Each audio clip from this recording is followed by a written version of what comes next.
It's been a while since I've uploaded a proper video. I'm currently working on a very extensive video about Metal Gear, but I really felt like I just wanted to upload something, so I decided to do a bit of an unscripted ramble inspired by another YouTuber I really like by the name of Micah Raygun, whose videos you should absolutely go watch all of after this.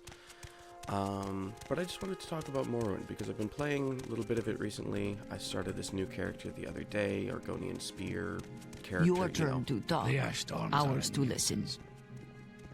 Yeah, well, I guess it is my turn to talk. But I'm here in Caldera. Basically, I just wanted to talk a bit about the island, Vardenfell, and Morrowind in general, because it's just a very special game to me, and I think it's something, it's a game that even outside of its role as a RPG, a role-playing game, it's very freeform in its expression. I mean, even just look at the UI. Everything systemically here can be completely altered in whatever way. I mean, I could put the map over here, I could pin it so that I can see where I am in the world walking around. I, of course, am going to keep it like this, which is kind of basic and boring, but that's what I like.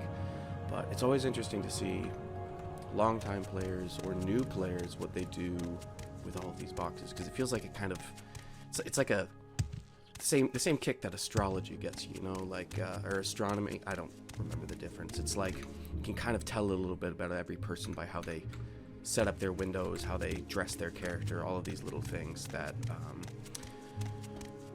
are really just at the forefront here in Morrowind.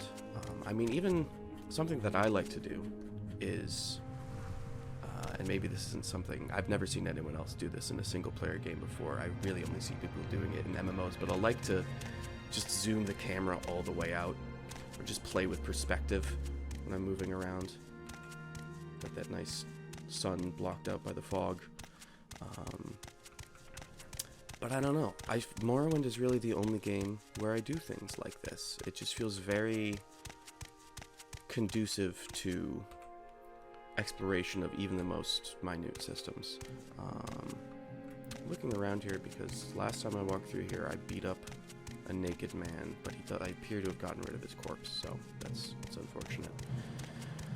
Would have been an interesting thing to talk about, but over here I mentioned I wanted to talk about the island, which this man knows a lot about the island. This is the orc that if you do his quests, he's like, oh yeah, tell them I'm hiding by the stone, the tree, and the other tree. Anyway, I want to talk about geography in this video. Because you see these mountains right here. There's something very interesting about these mountains that I've never seen anyone else point out. And ignore that rat, please. But down the road a little bit of the ways, there's this lady named Pemini. And I have already killed and murdered Pemini and stole her belongings, but that's besides the point. She drops these boots, the boots of blinding speed, which I can't put on because I am a lizard, which is unfortunate, but I wanted to have them just because they're nice to have, you know? And so the way that you get these boots of blinding speed is either you kill her, which is not very nice, or you pick her up right around here, and I don't know if you can see my cursor actually, but you pick her up right around where I'm standing and go far to the east, right on the coast where that little point is, and she will give you these boots. And it can be very annoying to navigate there. Usually, there's a path right here, but you're going to be further down the road.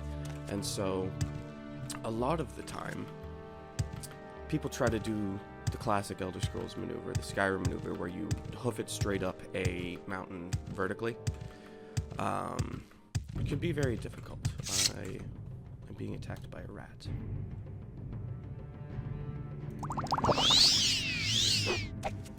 Let's beat this guy up.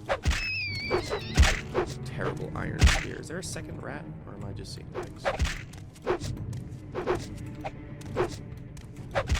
Goodness. Alright. So let's... I don't know why I'm seeing Cliff Racer Shadow. There it is. Let me skip forward ahead here. Alright, well, I fast forwarded a bit here to Mr. Horsemouth over there's little guar farm because I found a perfect little rock face to show what I'm talking about.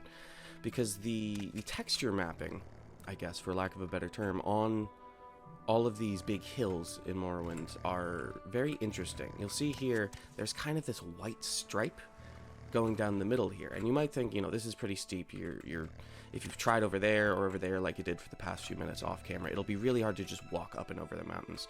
But here, you can see on either side of this little dip, it's darker. And if we try to walk up here, not gonna happen, right? I'll go to the other side just to prove my point. But, you know, if we walk up here, way too steep, not gonna happen.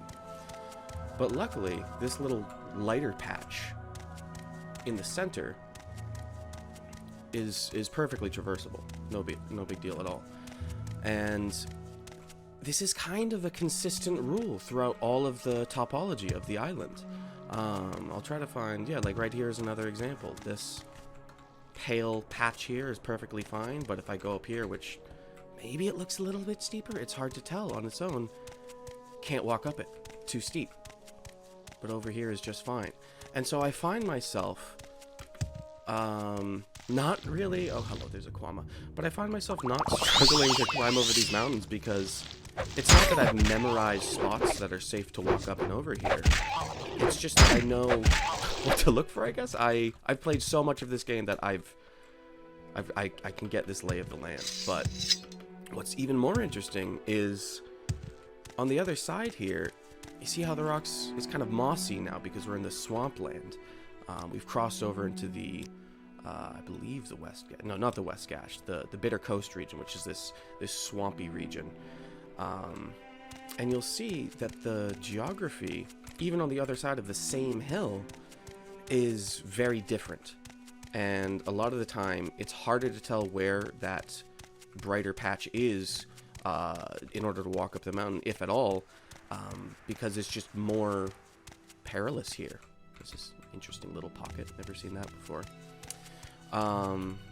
And I don't know if this actually is a different texture or if this is just the lighting and things reflecting off of the leaves, but I just love how the world has its own fingerprint, you know? Like, it's not very large. Actually, that's a topic I'll get into in a minute, because right now I gotta talk about mushrooms. You'll see here, there's a few, actually, what a perfect little assortment. There's a very lovely quest in the Mages Guild, the first one that you're probably going to pick up in Balmora, where you have to go and find some mushrooms for this Khajiit lady. And the 4 mushrooms are Violet Copperas, Luminous Reptile, Hyphophasia, and Bungler's Bane. And I know this is kind of a little thing, and this is not something that's unique to Morrowind, but there is storytelling going on with the foliage and the nature here. I think maybe a little bit more in Morrowind than in other games. If we look at these 2 mushrooms, they're both shelf fungus, and I'll try and see if I can find a better example somewhere around here.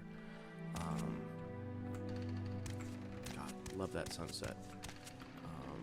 I'll give you a rundown of what graphics mods I'm doing in a moment after I find these mushrooms. These mushrooms are very important to me.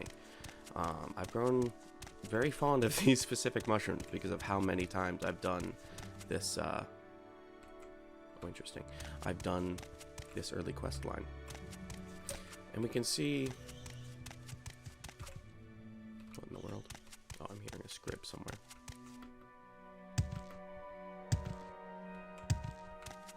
Right here is perfect.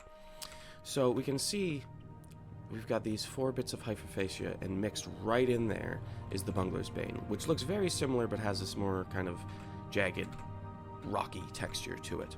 And so you can imagine someone who lives in this region, who eats a lot of mushrooms because they're plentiful, would have to sort of be in the know to not pick the Bungler's Bane. You can imagine maybe this is a more toxic version of the Hyphophasia, which doesn't quite play out in their effects, which is a little bit unfortunate, but it's still there. You know, maybe they have to pick around the Bungler's Bane and learn to, you know, identify their local plants when they're foraging for food.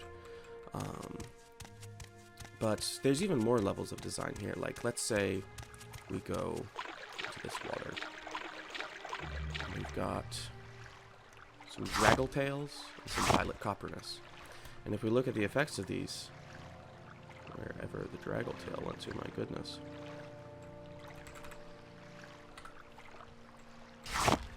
Ampule Pod, my goodness, of course. There it is. The Ampule Pod and the Violet Copperness, they both provide water walking. And so that makes sense, right? These are both plants that thrive in the water, that float on the water. We got the lily pads. Of course, when you mush them together in a mortar and pestle, they would give you a water walking effect, if your alchemy is good enough, which mine isn't yet. But that's besides the point.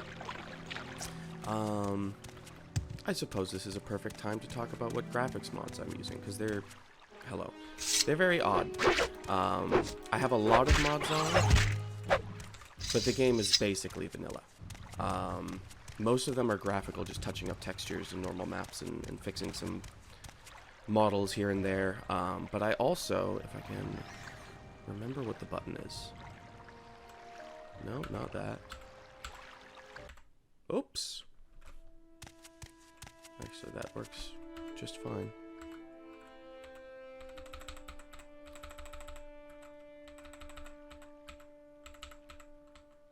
Okay, it was F2. That was unreasonably hard to find. But if we open up my menu here, you can see I've got this little thing called clouds. If I turn that off, it turns off the volumetric fog simulation. And some people might think this looks better. It does look good. However, Morrowind, as it was designed, and as you may know, here, let's see if I can simulate it here, it has a very short draw distance. And what that means is there is just this impenetrable fog surrounding you. You can't see 10 feet in front of you, and it's kind of bad and awful. And so what I do is I've got several mods that bump up the draw distance here, so I can see off into the distance. And then I have this volumetric fog effect going.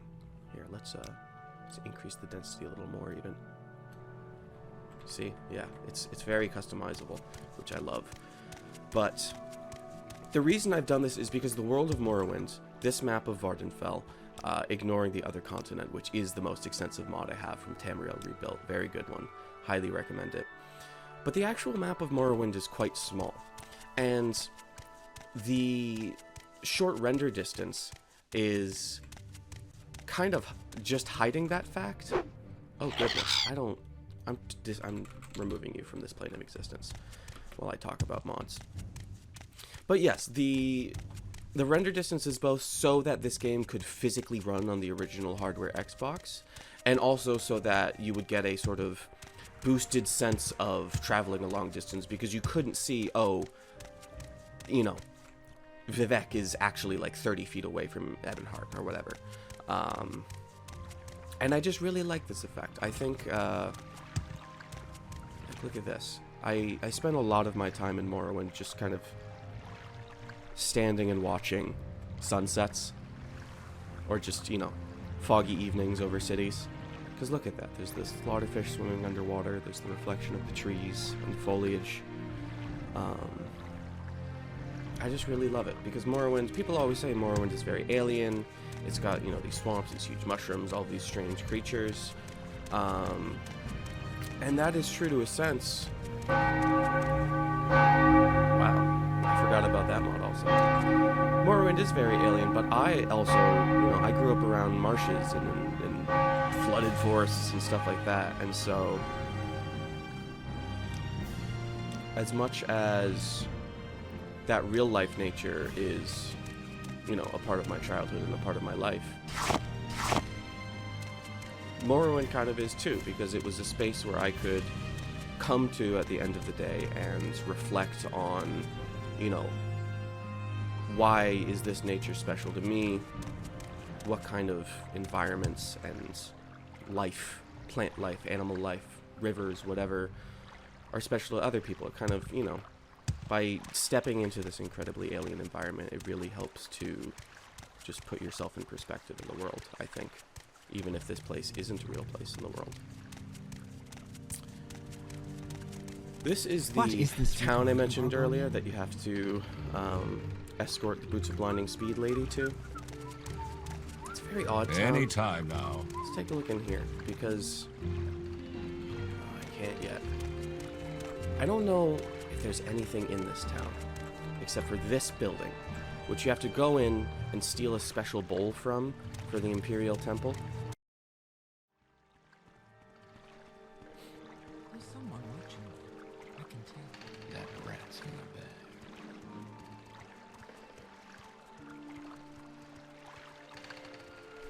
Again, I'm just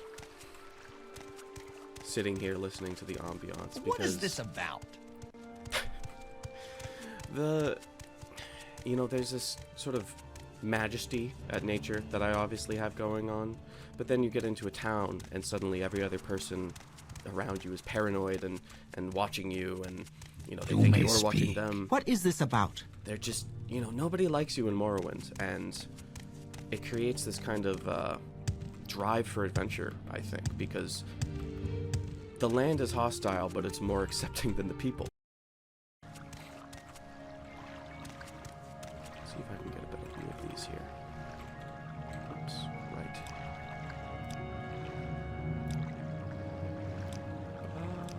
There it is. Yes, perfect. Because these netch. These are another thing that I really love about Morrowind's world, because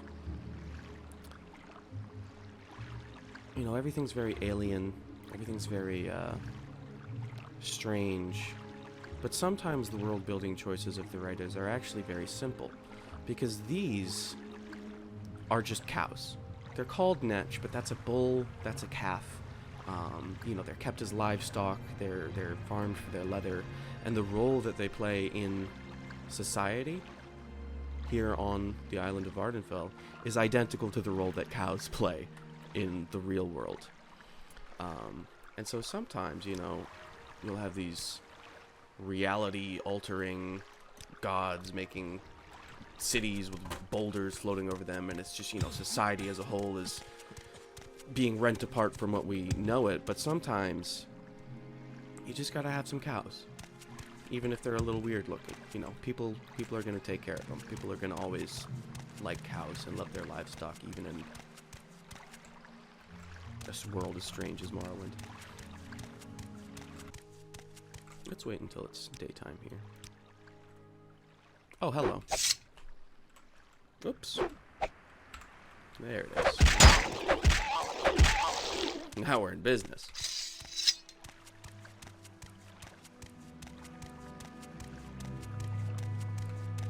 You know what I'm gonna do? I'm gonna use Scroll of Almseving Intervention and see where it takes me, because I find that this volumetric fog is most beautiful over towns. This mod, by the way, is a mod. It's a few that I had to do from, I believe, a creator called Detail Devil. He added a few other custom spells and vampire mods. One of my favorite is the Devilish Shrink, which is a spell that just shrinks you down really small and lets you build bases, and your items, you drop skill with you there, and it just completely revolutionized the way I play the game. Which is a fairly recent development, because I'm playing this on OpenMW, the sort of newest beta version, I guess, and it only recently got some scripting support, and so there have been a lot of new mods coming out for Morrowind, which is super exciting to see as someone who's been playing this for probably too long. But yeah, I find that right by the Silt Strider here is a really gorgeous spot to look at the sunsets from. We make a special trip. Lovely view across the whole Same city. low price. Let's wait until, what, 6? 5? I don't know when the sun starts setting. Ooh. Even still, though, this is interesting, because with or without this volumetric clouds thing, the weather in Morrowind is very dynamic, and even though the base game is very foggy, if it's foggy and raining outside, it can be hard to see damn near anything when you're walking down the road. And so I've never really seen Balmora in this exact state. Where would you like to go? I think the mists of Morrowind are a very important part of them, which have been taken away by a lot of the popular graphics mods, which kind of are just like, here's the whole island rendered at once, which is not a bad thing, of course. If you like that, you can do it, and I think it has its merits. But I also think that not being able to see very far ahead of you adds that sense of mystery, which is, you know, key to the world building and atmosphere of Morrowind. God, even just wandering around here, I'm thinking of all of the previous things I've done on other characters. You know, there's guard towers over there with the Sword of White Woe hidden in there. There's across the town there's Nalkaria's alchemy shop, which I have you know, it's a bunch of special tricks that I know of how to steal her alchemy ingredients and supplies. Over here we've got this two actually mods for Caius's house. I can't remember the name of them off the top of my head, but I will try to link them in the description if I can. But we've got this lady up here. What is this? I think trying to break into my apartment that Caius has provided me with, which is still astoundingly cozy. I think. Oh yes, and this reminds me. Another revolutionary, world-changing mod that I'd like to show off is one that actually lets you move things around. It's obviously not physics-based, but you know, it just works. So, you know, I think this is as good a place as any to take a break. Actually, no, let's go up to Kai's rooftop skooma den and just yeah, take a moment to enjoy the soundtrack and the view of the Silt Strider over there, which is similar to the Netch in that is just a taxi.